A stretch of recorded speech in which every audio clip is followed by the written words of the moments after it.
Bienvenidos a este nuevo programa de opiniones. Te saluda Pedro Corso. Hoy vamos a hablar con un viejo amigo personal y amigo de esta casa, parte de esta casa me atrevo a decir, Carlos Sánchez Berzaín. Carlos, como ustedes conocen, es un politólogo de fondo, de valores muy profundos y también de una capacidad de análisis que, yo se lo digo, tú eres el político, eres el que sabe de política y siempre que hago un programa contigo aprendo un poquitín. Así que vamos allá, vamos a hablar de América Latina y de Bolivia, pero yo quisiera que antes de hablar de América Latina, Carlos nos diera cuál es la situación actual de tu país, Carlos. Gracias, Pedro, pero para hablar de Bolivia hay que fijar un marco de referencia. Y el marco de referencia es la situación de las Américas, de Canadá a Argentina, del Polo Norte a la Antártida, en el siglo XXI. Y en el siglo XXI las Américas tienen por lo menos tres características. Primero, hay una expansión del sistema dictatorial castrista cubano que de la mano de Chávez se regenera y crea lo que llama el socialismo del siglo XXI o el castrochavismo, que manejado por Cuba después de la muerte de Chávez ha expandido las dictaduras de una, que era al empezar este siglo, a cuatro, y fueron cinco: Cuba, Venezuela, Bolivia, Nicaragua, pasó por ahí el Ecuador de Correa. Pero además de eso, ha establecido en países democráticos gobiernos sirvientes, que yo llamo gobiernos paradictatoriales. Es un término que estaba leyendo los otros días en una columna tuya, muy bueno y muy apropiado. Gobiernos paradictatoriales, alrededor que quiere de las decir dictaduras. Al servicio de las dictaduras, países con democracia, elegidos democráticamente, pero esa elección ha sido manipulada, pagada, sostenida por el castrochavismo. Y esos son México con López Obrador, Colombia con Petro, Brasil con Lula, Chile con Boric, y pasó por ahí, eran cinco, ahora son cuatro, la Argentina de Fernández Kirchner. O sea, el primer elemento es la expansión de las dictaduras. El segundo elemento es que estas dictaduras tienen una figura de que no son políticas, nadie les cree que son revolución, que son cambio.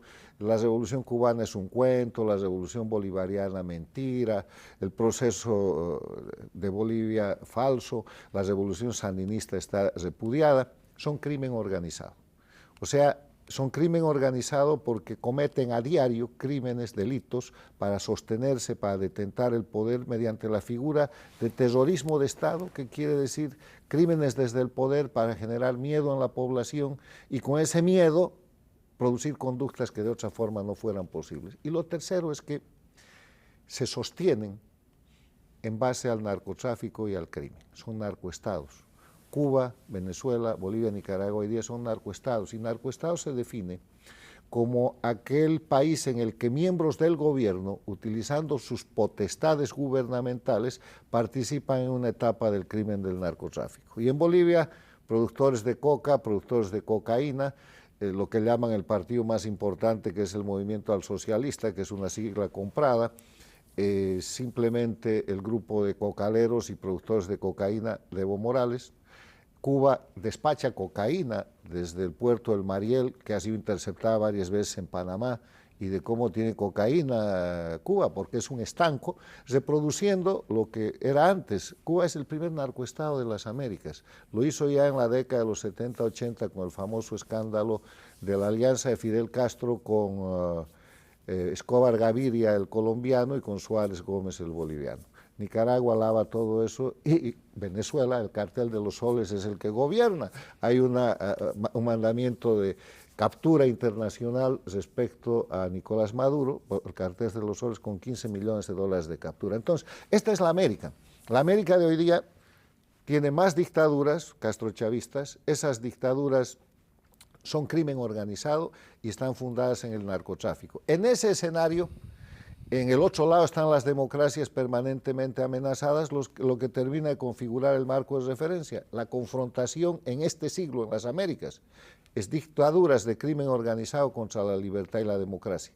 En ese escenario podemos estudiar o analizar Bolivia. Ese escenario, ya que lo situaste muy bien, vamos a ir a él. Claro. ¿Cómo tú crees que logre saldarse, si tienes una idea, ese diferendo entre los regímenes del crimen organizado y las democracias, entre comillas. De una sola manera van a desaparecer las dictaduras y en un periodo que yo diría, antes de que termine esta década, la América va a ser enteramente democrática. Quiero recordar... ¿Considera eso, Carlos? Sí, y te voy a decir por qué. Que en la década de los 90, de los 35 países que tienen las Américas tienen 35 estados. 34 eran democracias y solamente había uno ¿Cuba? que es dictadura.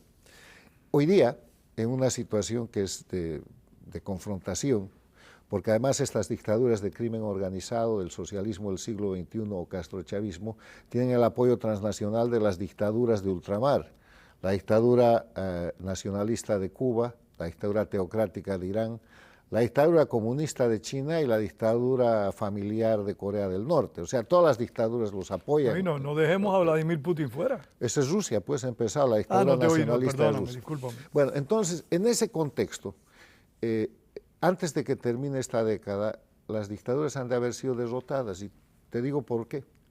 Pese a que el esfuerzo de acabar con las dictaduras por parte de las democracias es muy poco y a momentos nulo, con lo que los líderes democráticos de las Américas están incumpliendo sus obligaciones jurídicas internacionales, porque hay que aclarar una cosa. En el contexto jurídico internacional, una dictadura es una anomalía, es una enfermedad, que los gobiernos democráticos tienen la obligación de terminar para devolverle al pueblo la soberanía, la voluntad popular y básicamente la libertad. Máxime, Carlos, de que aquí en América existen ya mecanismos establecidos hace décadas para resolver esos problemas. Te voy a decir cuáles son las obligaciones jurídicas que se violan al existir dictaduras. La Carta de las Naciones Unidas, la Declaración Universal de los Derechos Humanos, la Carta de Bogotá o la Carta de la Organización de Estados Americanos, disposiciones de este siglo, el 2001, la Carta Democrática Interamericana, que en su artículo primero establece que la democracia es un derecho de los pueblos de las Américas y que los gobiernos tienen la obligación de promoverla y defenderla. Mira eso.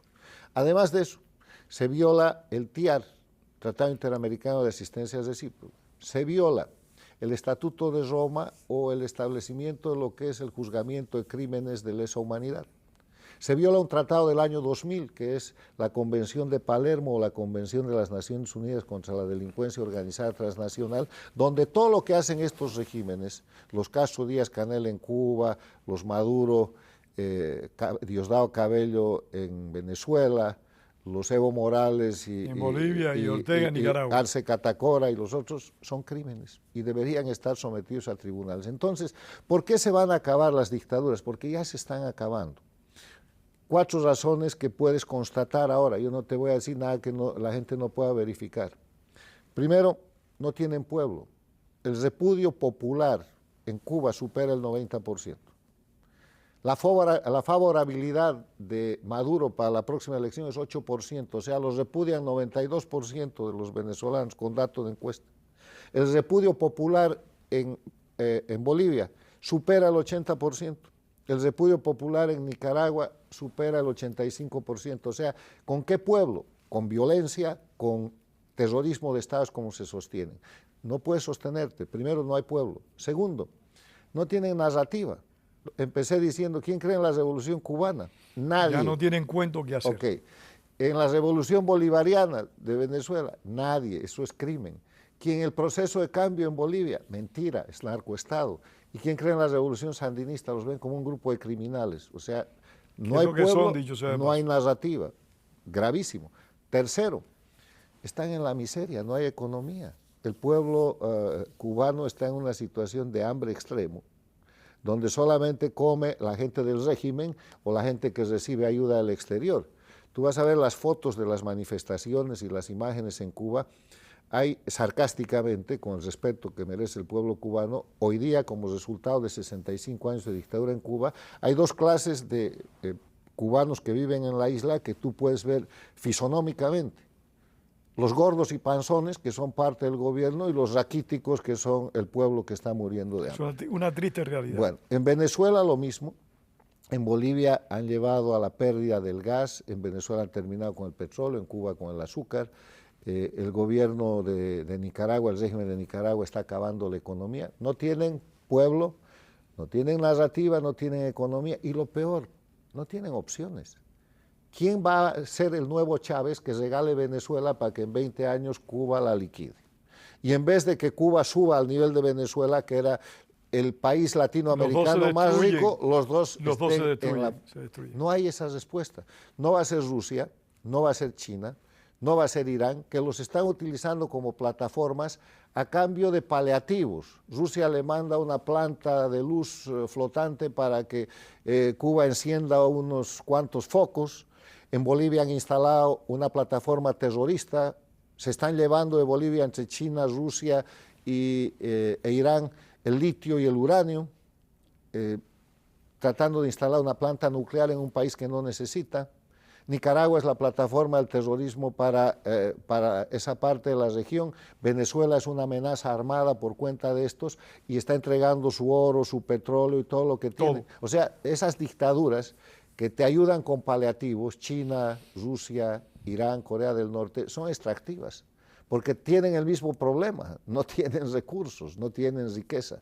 Entonces, se están consumiendo por estas razones y además porque hay pueblos clamando libertad. Porque en el mes que ha pasado, en abril, han habido en Cuba más de 680 manifestaciones, y aunque agarran a los jóvenes y los meten presos y los condenan injustamente con sentencias infames a 5 años de cárcel y les violan sus derechos humanos, la gente sigue protestando. Y porque el dato importante del mes pasado es que una de las protestas hecha por mujeres, porque son las mujeres las que están reaccionando en todos los países con dictadura, en Cuba ha sido hecha contra la casa del dictador Díaz-Canel. Nunca se había visto eso, se están cayendo y no pueden encarcelar a todo el pueblo. Entonces vamos a ver que cuando las democracias, cosa que no va a tardar en pasar, vean, y además lo saben, que esas dictaduras son una amenaza para sus propios países. ¿En qué consiste la amenaza? Cuba ha sacado el año pasado cerca de 500.000 de cubanos. ¿Dónde han ido? A destrozar las economías de grandes ciudades de Estados Unidos, en Nueva York, en Texas, a crear un problema fronterizo, pero también han ido a América Latina. El ejemplo más claro es el de los venezolanos. Casi 8 millones de venezolanos que han destrozado la seguridad y casi la economía de Colombia, del Ecuador, del Perú, de Chile. Porque y Estados Unidos mismo no está preparado por una inmigración gigantesca. Nadie está preparado. Cualquier país de América Latina menos todavía. El tema es que la migración ha sido convertida por las dictaduras en un arma de agresión. Y yo te lo explico con un ejemplo familiar. Tú tienes tu casa. Tu casa tiene 3 dormitorios. Puedes habilitar un dormitorio para recibir una pareja, de repente una familia. Y la puedes recibir por 15 días para ayudarlos a que se acomoden. Sí, pero más tiempo es muy complicado. Pero si te llegan 5 familias, ¿qué vas a hacer? No te van a alcanzar los servicios de agua, no te va a alcanzar la cocina, no te va a alcanzar nada. Eso es lo que pasa. Así han destrozado el tema de las economías, donde hay 1 millón de venezolanos. Pero también, en el Perú. Carlos, en cierta medida, esa inmigración masiva es como una especie de mensaje a los potenciales simpatizantes de esos despotismos. Mira, ¿Crees que no? yo te digo que es un mensaje, pero es un mensaje durísimo, ¿no? Es un mensaje Porque duro, además pero esa gente llega en estado de necesidad, llegan buenos y llegan malos, y son una competencia a las fuentes de trabajo.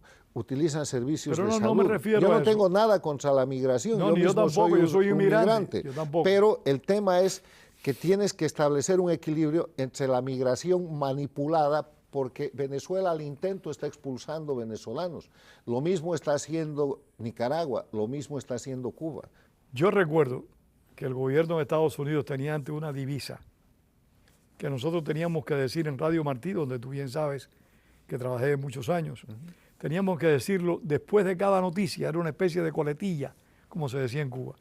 Después de cada noticia relacionada con la inmigración, teníamos que decir, Estados Unidos no alienta ningún tipo de salida ilegal ni de ingreso, más o menos con estas palabras, ilegal a Estados Unidos, porque existen normas y patrones para que eso se pueda producir. Eso hoy, desgraciadamente, no se está respetando ni se está aplicando. Pero Estados Unidos es el país más generoso de las Américas en materia de migración. yo creo que el más generoso del mundo, Carlos. Porque es un país de migrantes. Pero tú no le puedes hacer creer a la sociedad norteamericana ni a la sociedad peruana, ni a la sociedad chilena, ni a la sociedad ecuatoriana, por poner unos ejemplos, que la gente va a llegar a su casa para crearle problemas y para desplazarlo. Lo que hay que hacerle entender es que eso está pasando porque hay dictaduras. Y que el día que no haya dictaduras, esa gente va a volver a su país. Tiene que volver a su país. Feliz y contento. No, pero encantado.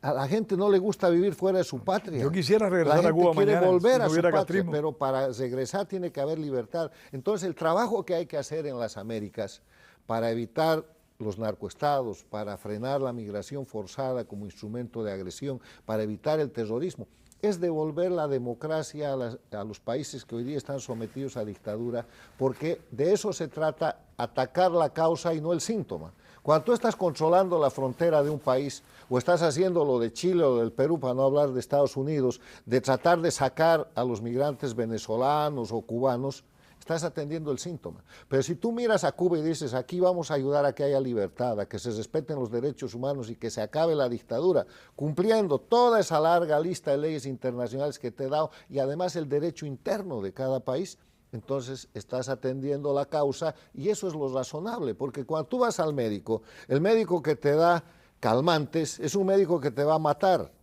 Pero el médico que te manda a hacer radiografías, análisis, exámenes, te dice, ¿sabe qué, señor? Esta es la causa y ataca la causa, te va a reponer la salud. En lo que hay que hacer en las Américas es reponer la salud de la libertad, terminando con las dictaduras, empezando por la de Cuba, evidentemente, que es la cabeza de la serpiente, es la causa de todo es el cáncer esto. principal. No, es el centro del crimen organizado desde hace 65 años y tiene que acabar. Carlos, vamos a hablar de esas paradictaduras que tú también calificaste. Háblanos en primer plano de un personaje que para mí es muy complejo porque logró en su momento seducir a políticos principales del mundo entero. A Angela Merkel, a Barack Obama y me refiero a Luis Ignacio Lula da Silva. Bueno, Lula da Silva es un fenómeno que el siglo XXI recibe con gran generosidad, pero que llega al poder a partir del castrochavismo. Todavía no se llamaba castrochavismo. Quiero recordarles que Lula da Silva, cuando cae el muro de Berlín y estaba en crisis la Unión Soviética, junto con Fidel Castro crean en el Brasil el denominado Foro de Sao Paulo. Y el Foro de Sao Paulo, en su acta de constitución, que la pueden encontrar en las redes sociales, en la web, dice que se crea con el propósito de generar nuevas respuestas frente a la derrota del comunismo frente al capitalismo. Y estaban derrotados. A los pocos meses desaparece la Unión Soviética y la derrota es total. Y plantean la multiplicación de los ejes de confrontación como nueva forma de atacar el imperialismo. Entonces, el capitalismo triunfa, pero estos salen a generar mecanismos para seguir atacando a la libertad y a la democracia y acuden al indigenismo, acuden al feminismo, acuden al regionalismo, acuden al sexismo, acuden a todo tipo de expresiones que no funcionan en la década del 90 porque no tenían plata. Pero cuando llega Chávez, eso se vuelve una troika. Y la troika es Fidel Castro con el know-how, con el saber hacer criminal, Chávez con la plata, que es el que menos dura porque lo matan, y Lula con la operación política del Foro de Sao Paulo. Lo primero que hacen con esa plata es producir un presidente.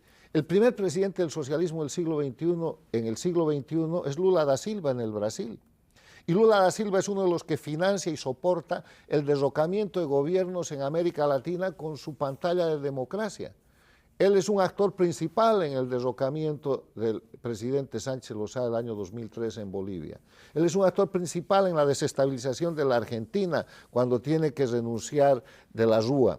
Él es uno de los actores principales en ir rompiendo la democracia con una cara de populista. O sea, él estaba detrás de toda esa gestión. Claro, porque esa es la troika. Si, yo te estoy mostrando algo que es verificable históricamente y documentalmente. Busquen la creación del Foro de Sao Paulo, cómo el Foro de Sao Paulo se integra con Chávez, cómo juntos crean el ALBA y cómo después, para mostrarte este sello, el negocio que se mandan. Los actos criminales más importantes que han habido en la historia de las Américas, el famoso Lava Jato, la famosa corrupción de las empresas constructoras brasileras lideradas por Odebrecht. ¿Con qué plata?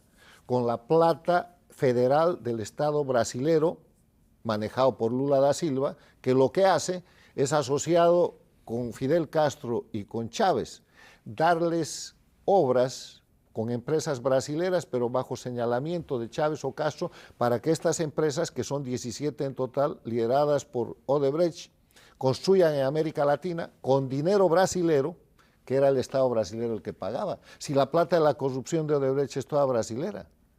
Entonces, ¿quién estaba en eso? Lula da Silva. ¿Por qué lo sacan de la cárcel a Lula da Silva para ser candidato? Por eso, porque después Lula da Silva, ahora que ha vuelto a la presidencia, gobierno absolutamente paradictatorial, además de recibir a Chávez, además de apoyar económicamente a Cuba, además de soportar la dictadura invisible de Bolivia, además de apoyar a Nicaragua, se ha ido a la China a proclamar un acuerdo antiimperialista, ha hecho una cumbre de todos los gobiernos dictatoriales, castrochavistas en el Brasil, ha nombrado a su abogado personal y ministro de Justicia como miembro de la Corte Suprema de Justicia, está persiguiendo la libertad de prensa en el Brasil y está entregando importantes cantidades de dinero, respaldando bajo términos comerciales la agresión de Rusia a Ucrania, protegiendo los narcoestados y llevando adelante una posición moderada pero clarísimamente anti-israelí para favorecer al terrorismo de Hamas. Es un gobierno paradictatorial y está sacando de la cárcel a toda la gente que entró con el Lavallato. O sea, Gustavo Petro. Bueno, Petro es lo mismo. Petro es un guerrillero del M-19, convertido en político, financiado permanentemente por la fuente cubana, después castrochavista, que después de varios intentos llega a la presidencia y que está demostrado que ha llegado con el dinero que le dieron los narcotraficantes y el gobierno dictatorial de Venezuela. Eso está fuera de toda duda. Pero si lo ha confesado su propio embajador, el embajador de Petro, ha hecho todo un escándalo que ahora está en investigación. Señor, tú no te acuerdas, ¿por qué no me contestas el teléfono? La plata que yo he traído de Venezuela para pagar tu campaña, y eso tiene dos delitos. Además de estar financiados por el narcotráfico, han vulnerado todos los parámetros de gasto electoral en Colombia y no han declarado el gasto. Porque una de las razones por las que hay leyes de financiamiento en democracia es para que todos gasten más o menos lo mismo y para que muestres que la procedencia de tus recursos son legales. Han violentado eso y eso es la base para que Petro pueda inclusive ser separado del gobierno. Además de la corrupción de su hijo, además de la corrupción de su familia y de una serie de hechos que están en investigación. Pero Petro, mientras eso pasa, para tapar sus delitos, sus crímenes, ha emprendido un proceso de lavado de lo que es el Ejército de Liberación Nacional, creado hace décadas por Cuba, que es un grupo criminal narcotraficante, y además de eso ha puesto en marcha la agenda ya aplicada en Venezuela, en Bolivia y en Nicaragua, que es la de buscar una asamblea constituyente para destrozar la democracia colombiana. Boric, Chile. Boric es, digamos, Nos quedan 5 minutos, te lo digo. Perfecto. Porque todavía nos queda López Obrador.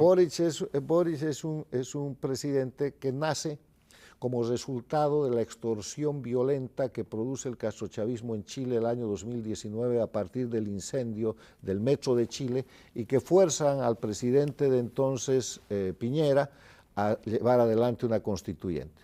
Ridículo porque para hacer la constituyente tienen que reponer la constitución de Pinochet, que tenía referéndum, y sin embargo pierden. Pero esa amenaza, esa operación sirve para que Boric llegue a la presidencia en segunda vuelta. Y en la presidencia lo que ha hecho es tolerar los actos criminales de la gente que lo ha puesto en el gobierno y el resultado es terrible.